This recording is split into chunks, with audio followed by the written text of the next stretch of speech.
গ্রাম বাংলার ঐতিহ্যবাহী চড়ক উৎসবের বেস্ট কভারেজ দেওয়ার চেষ্টা করবো আজকের এপিসোড জুড়ে।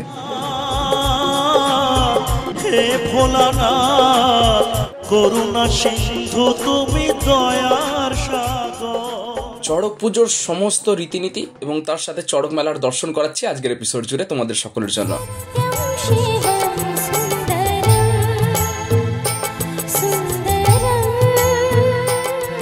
চলুন শুরু করা যাক আজকের মূল পর্বের ভিডিও। আপনারা দেখছেন মজার ভ্লগ মানে এক্সপ্লোর অ্যান্ড এনজয়। গ্রাম বাংলার অন্যতম প্রাচীন ধর্মীয় রীতি চড়কের কভারেজ দেওয়ার জন্য আজকে বেরিয়ে পড়েছি পূর্ব মেদিনীপুরের ভোগপুরের কিশোর চকের ৭৪ বছরের প্রাচীন চড়ক উৎসব তুলে ধরবো তোমাদের সকলের জন্য। অনেকের কাছে এই কন্টেন্ট একেবারে নতুন হবে, সমস্ত কিছু A to Z details Charak পুজোর একেবারে শুরু থেকে শেষ পর্যন্ত তোমাদের সকলের সাথে শেয়ার করার চেষ্টা করছি। বিকেল ৫টার কাছাকাছি অলরেডি কিন্তু শোভাযাত্রা শুরু হয়ে গেছে। যারা কিন্তু চড়ক সন্ন্যাসী রয়েছেন তাদেরকে নিয়ে কিন্তু শোভাযাত্রা, গ্রামবাসীরা কিন্তু দাঁড়িয়ে রয়েছেন রাস্তার দুধারে। চলুন যাওয়া যাক। এই হচ্ছে বাইকের বড় একটা লম্বা লাইন পড়েছে, সামনে দিয়ে কিন্তু প্রসেসটা এগিয়ে যাচ্ছে। চলুন কভারেজ দেওয়ার চেষ্টা করছি একেবারে এক্সক্লুসিভ আপনাদের সকলের জন্য। ওই দেখুন চড়ক সন্ন্যাসীরা কিন্তু এগিয়ে যাচ্ছেন, দুজন চড়ক সন্ন্যাসী রয়েছেন, দেখুন গলায় মালা পরে আপনারা দেখতে পাচ্ছেন। চড়ক সন্ন্যাসীরা কিন্তু এখন এগিয়ে যাচ্ছেন গ্রামের শিব মন্দিরের উদ্দেশ্যে। সেখানে কিন্তু প্রথমে পিঠ ফোড়া হবে, তারপরে কিন্তু যাবো আমরা যেখানে চড়ক গাছ রাখা রয়েছে সেই প্রাঙ্গণে, তারপরে কিন্তু সেই চড়ক ঘোরানো হবে। দেখতে পাচ্ছেন আনন্দ উচ্ছ্বাস উদযাপন হচ্ছে পুরো গ্রাম জুড়ে। হর হর মহাদেব, সবাই অবশ্যই কমেন্টে জানাবেন। এসে পৌঁছালাম কিন্তু শিব মন্দির প্রাঙ্গণে, অন্দরমহলে প্রবেশ করছি। এই হচ্ছে কিন্তু বাবার গর্ভগৃহ। এই মন্দির প্রাঙ্গণে কিন্তু নিয়মরীতি শুরু হবে। মহাদেবের দর্শন করালাম আপনাদের সকলের জন্য, বাকি নিয়মরীতি দেখাচ্ছি আপনাদের সকলের জন্য। প্রথমেই কিন্তু সকল সন্ন্যাসীদেরকে নিয়ে এসে বাবার সামনে বসিয়ে দেওয়া হয়েছে। তারপরে কিন্তু একের পর এক পুজো অর্চনা রীতিনীতি সবকিছু পালন করা হচ্ছে। দেখছেন বাতাসা, যেগুলো কিন্তু হরি লুটে ছড়ানো হবে। প্রত্যেকে তিলক পরিয়ে দেওয়া হচ্ছে প্রত্যেক সন্ন্যাসীকে।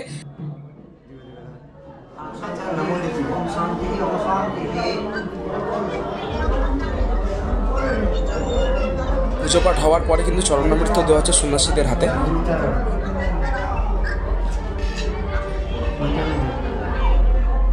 পুজো পাঠের ঠিক পরেই চড়কের জন্য প্রয়োজনীয় দড়ি আংটা পুজো দেওয়া হচ্ছে কিন্তু মহাদেবের চরণে। এবারে কিন্তু পিঠ ফোড়ার পালা, ওটাও আপনাদেরকে দেখাবো।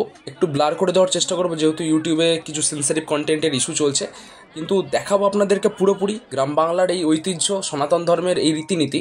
কালের আবহে কিন্তু হারিয়ে যেতে বসেছে অনেক জায়গাতেই, কিন্তু এখন আর এত ধুমধাম করে চড়ক উৎসব দেখা যায় না। ৭৪ বছর ধরে হয়ে যাওয়া এই প্রাচীন চড়ক দেখার জন্য কিন্তু গ্রামের মানুষজন মন্দির চত্বরে ভিড় জমিয়েছেন। পুরোপুরি প্রস্তুতি কমপ্লিট, দেখতেই পারছেন। যার তত্ত্বাবধানে এই পুরো ব্যাপারটা হবে তিনি কিন্তু এসে উপস্থিত হয়েছেন। তার হাতে কিন্তু চড়কের দড়ি এবং আংটা রয়েছে।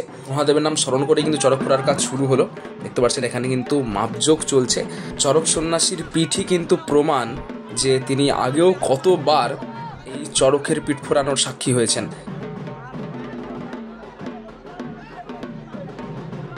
সুদক্ষ হাতে কিন্তু দেখতে পাচ্ছেন মাটির ছাপ দিয়ে দেওয়া হলো, এবং এই স্পটেই কিন্তু আপনাদের পিঠ ফোড়ানোর যাবতীয় যা রীতিনীতি সেগুলো কিন্তু সম্পন্ন হবে। মাটি দিয়ে ছোট্ট দাগ এবং সুদক্ষ হাত, কিন্তু আমি আবারও বলছি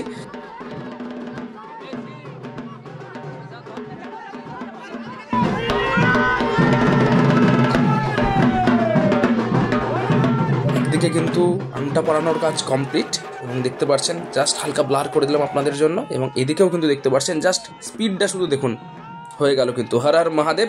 এরপরে কিন্তু চড়ক সন্ন্যাসী এগিয়ে যাবেন চড়ক গাছের উদ্দেশ্যে, সেখানে কিন্তু ঘুরবেন তিনি। মহাদেবের কৃপাদৃষ্টি যাতে সারা বছর বর্ষিত হতে থাকে সেজন্যই কিন্তু নববর্ষ শুরুর আগের কিছু দিন ধরে কিন্তু চড়ক গাজন গ্রাম বাংলার অঞ্চল এগুলো পালন করা হয়ে থাকে। একজন চড়ক সন্ন্যাসীর পিঠফোড়া কিন্তু মন্দির প্রাঙ্গণে সম্পন্ন হলো, অপরজনের কিন্তু চড়ক গাছ প্রাঙ্গণে অনুষ্ঠিত হবে। দেখতে পাচ্ছেন কিন্তু সবাই এখন এগিয়ে যাচ্ছেন চড়ক সন্ন্যাসীদেরকে নিয়ে।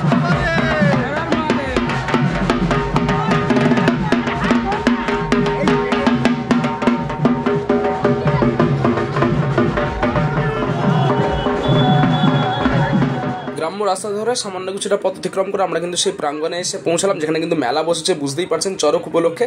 এবং এই মাঠেই, এই ময়দানেই কিন্তু অনুষ্ঠিত হবে চড়ক গাছ পুজো, এবং চড়ক গাছে কেন্দ্র করে যে ঘোড়ার অনুষ্ঠান হয়ে থাকে সেটা কিন্তু এখানে সম্পন্ন হবে।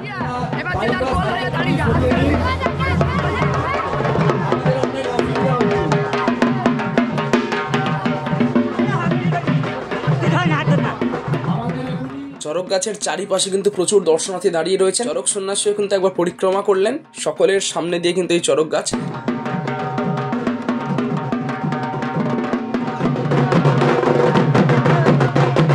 চড়ক গাছের গাছের দর্শন করাই। পুজো পাঠ কিন্তু শুরু হয়ে গেছে অলরেডি। হচ্ছে চড়ক গাছ সুন্দর করে সাজানো হয়েছে, মহাদেবের কাছে কিন্তু আশীর্বাদ চেয়ে নিচ্ছেন প্রত্যেকেই। এরপরেই কিন্তু শুরু হবে সেই চড়কের মূল আকর্ষণ বলা চলে। পিঠ ফোড়ানোর পরে কিন্তু এই দড়িতেই ঝুলে কিন্তু ঘুরবেন চক্রাকারে। হিন্দু সনাতন ধর্মের এই ঐতিহ্যগুলো কিন্তু রক্ষা করার দায়িত্ব আমাদেরই।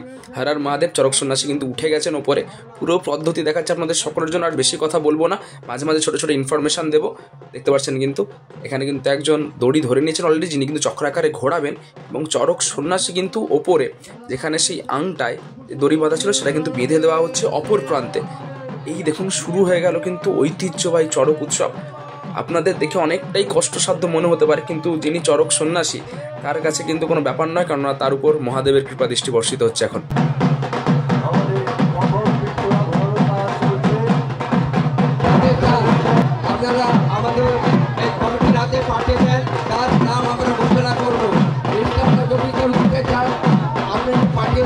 মহাদেবের আশীর্বাদী বাতাসা সেটা কিন্তু ছড়ানো হচ্ছে, বুঝতেই পারছেন ওপর থেকে। ছোট্ট একটা টাইম ল্যাপস আপনাদের সকলের জন্য। কষ্ট আমরা বুঝতে পারলেও কিন্তু যিনি ওপরে ঘুরছেন সন্ন্যাসী, তিনি কিন্তু কোনো কষ্টই অনুভব করতে পারছেন না মহাদেবের কৃপায়। যেমনটা আপনাদেরকে বললাম, এখন তিনি নিজে কিন্তু বেত্রাঘাত করছেন। বেতের মার যারা খেয়েছেন তারা জানেন যে কতটা কষ্টের হয় বেতের আঘাত। তিনি কিন্তু নিজেকে এখন আঘাত দিচ্ছেন, বুঝতেই পারছেন। বেত দিয়ে নিজেকে কিন্তু মারছেন ক্রমাগত। অলৌকিক প্রাচীন এই রীতিনীতির সাক্ষী থাকলাম আজকের পুরো এপিসোড জুড়ে। এরপরে কিন্তু এই চড়ক সন্ন্যাসী নিচে নেমে আসবেন এবং নিচে কিন্তু অলরেডি পুজো অর্চনা শুরু হয়ে গেছে আবারও। এই চড়ক কিন্তু পিঠ ফোড়া চড়ক নামেই বেশি পরিচিত জনমহলে। এবং এই পিঠ ফোড়া চড়ক দেখানো শেষ হয়ে গেলে সন্ন্যাসী কিন্তু নিচে নেমে আসবেন এবং তারপরে কিন্তু তার পিঠ থেকে আংটাটা সঙ্গে সঙ্গে কিন্তু বের করে নেওয়া হবে এবং তারপরে কিন্তু পুজো পাঠ চলবে। সন্ন্যাসী নিচে নেমে আসছেন, তারপরে পুরো প্রক্রিয়া দেখাচ্ছে আপনাদের সকলের জন্য, দেখতে থাকুন।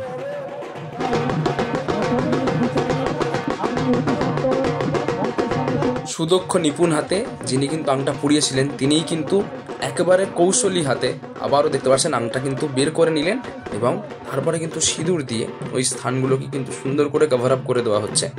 তো এই ছিল কিন্তু পুরো রীতিনীতি। একবারে প্রথম থেকে শেষ পর্যন্ত আপনাদের সকলের জন্য দেখানোর চেষ্টা করলাম। কন্টিনিউয়াসলি কিন্তু দুজন হাওয়া দিয়ে যাচ্ছেন যাতে তার কোনো সমস্যা না হয়। এই হচ্ছে কিন্তু জনতা পুরো ভিড় করে রেখেছেন। এরপরে কিন্তু আরেকজন সন্ন্যাসী উঠবেন, সেটা আপনাদেরকে দেখানোর চেষ্টা করব।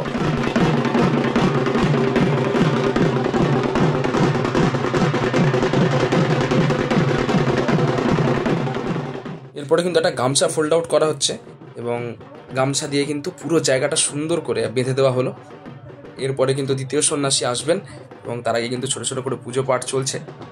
এবং এই হচ্ছেন কিন্তু দ্বিতীয় সন্ন্যাসী, আপনাদেরকে আগেই দেখিয়েছি। দ্বিতীয় সন্ন্যাসী কিন্তু এই চড়ক যে গাছ, সেই গাছের প্রাঙ্গণেই কিন্তু তার পিঠ ফোড়া হয়। প্রথম থেকে শেষ পর্যন্ত খুব সুন্দর করে কভারেজ দিয়েছি। গ্রাম কমিটির দাদা ভাইয়েরা খুব সাহায্য করেছিলেন। শেষ পর্যায়ে এই শটটা তোমাদেরকে দেখাতে পারতাম কিন্তু ভালোভাবে, কিন্তু কিছু সামনের মানুষজনের জন্য কিন্তু দেখাতে পারিনি। এর আগেই কিন্তু সুন্দর করে তোমাদেরকে পিঠ ফোড়া দেখাতে পেরেছি, যেটার জন্য আশা সেগুলো কিন্তু সাকসেসফুল হয়েছে। অতটা মনে দুঃখ নেই। তোমাদের কেমন লাগলো অবশ্যই কমেন্টে জানিও। দ্বিতীয় সন্ন্যাসী কিন্তু একইভাবে চক্রাকারে আবর্তন করবেন। দেখাচ্ছি আপনাদের সকলের জন্য বেস্ট কভারেজ। দারুণ সুন্দর করে কিন্তু এটা দেখিয়েছেন আপনারা, শুধু দেখুন। জয় বজরংবলী, হনুমান জয়ন্তী সামনেই গেছে।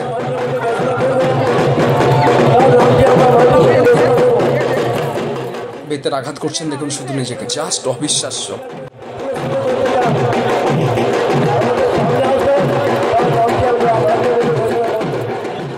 চড়কের কভারে যেখানেই শেষ করলাম, এটা হচ্ছে কিন্তু স্টেজ, বুঝতে পারছেন। এখানে কিন্তু প্রোগ্রাম হবে, দারুণ সুন্দর করে সাজানো গোছানো হয়েছে। মেলা বসেছে, মেলাটা একটু ঘুরে দেখাই অল্প করে আপনাদের সকলের জন্য। হরেক রকমের জিনিসপত্র মেলায়। প্রথম দিনই প্রচুর ভিড়, মারাত্মক। আপনাদেরকে দেখাচ্ছি যে টুপির দোকান, যে যাকে ইচ্ছে টুপি পড়াতে পারেন, কোনো অসুবিধা নেই। ভালোই ভিড় হয়েছে, প্রচুর ভিড়। জাস্ট চড়ক ভেঙেছে আর বুঝতেই পারছেন সবাই কিন্তু মেলা ঘুরতে বেরিয়ে পড়ছেন। প্রচুর ভিড় দেখে মেয়েদের মনে হচ্ছে কানের দুল এবং যে সমস্ত হ্যান্ডমেড জুয়েলারির দোকান, কিন্তু এটা কিন্তু আপনারা ভিজিট করতেই পারেন।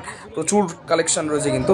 জাস্ট খাওয়া দাওয়ার দোকান ছাড়া তো মেলা চলবে না। চাউমিন, মোগলাই, এগরোল করা এগুলো তো রয়েছে। আর এখানে কিন্তু ধাগা বিক্রি করছেন বিভিন্ন কালারের, কিনতে পারেন। গ্রামের বুকে মেলা, প্রচুর জিনিসপত্র, প্রচুর ভিড় কিন্তু প্রচুর ভিড়। আজকে ডাব কাটার যে কাঠারিগুলো, ওগুলো কিন্তু প্রচুর ভিড় হচ্ছে। কোদাল, পুঁঠি, গ্রামের বুকে মেলা কিন্তু এগুলোই খাসিয়াত। মেলা কিন্তু ভালোই বড় একটা অঞ্চল জুড়ে। পেছনের দিকে কিন্তু বাচ্চাদের রাইডসের জন্য রয়েছে। এই দেখো অনেকদিন পরে দেখলাম কিন্তু তালপাতার পাখা কিন্তু একবারে ডিজাইন করা রয়েছে কিন্তু 40 টাকা 50 টাকা করে দাদা কিন্তু দাম বলছে। তো মোটামুটি দারুণ সুন্দর দেখতে লাগলো কিন্তু। মেলা হচ্ছে আর ফুচকার দোকান না দেখালে তো ঠাকুর পাপ দেবে। ফুচকার দোকান, এখানে ভুট্টার দোকান এগুলো কিন্তু রয়েছে। লেডিস ব্যাগ আর একটা কিন্তু টপ আইটেম 100 টাকা কিন্তু লেডিস ব্যাগ পাওয়া যাচ্ছে সুন্দর করে, জাস্ট মেলা ঢোকার মুখেই। প্রথম দিনে সন্ধ্যা এখন 6:30 7টার কাছাকাছি। ভিড়টা শুধু দেখো, শুধু মানুষের মাথা আর মাথা। পেছনে কিন্তু চড়ক গাছ দেখা যাচ্ছে। এরপরে নববর্ষ আসছে, আরও বেশি ভিড় বাড়বে। পরের বছর চড়কে কিন্তু তোমরা কিশোরচক ভিজিট করতেই পারো। দেখা হচ্ছে পরের পর্বে।